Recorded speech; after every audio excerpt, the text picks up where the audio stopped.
আসসালামু আলাইকুম। সবাই কেমন আছেন? আশা করি ভালো আছেন। আমিও আপনাদের দোয়া এবং ভালোবাসায় ভালো আছি। অনেকদিন পর ভাবলাম বাহির হলাম।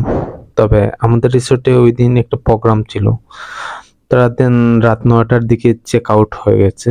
তারপরে পার্টিটা শেষ করেই আমরা বাইরের উদ্দেশ্যে রওনা হলাম। তবে আমি একজনকে কিছু টাকা দেওয়ার জন্য অ্যা মানে তাড়াহুড়া করতেছি।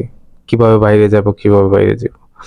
তখন আমি গেস্টগুলা যাইতেছি না আর আমিও বাইর হতে পারতেছি না। তবে ফাইনালি বাইর হয়ে গেছে। তারপর আমরা চলে গেলাম বাইরে।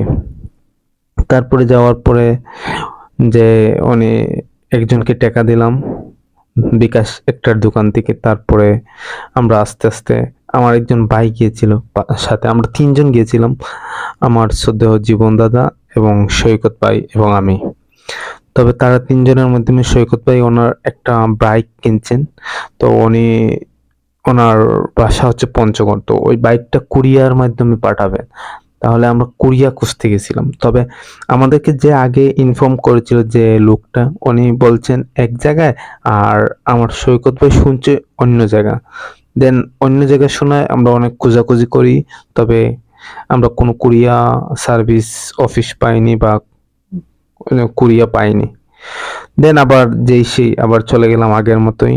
তবে আমাদের ৩ জনেরই মানে অনেক চুল লম্বা হয়েছিল। সেলুনে ঢুকলাম আমরা ৩ জনই।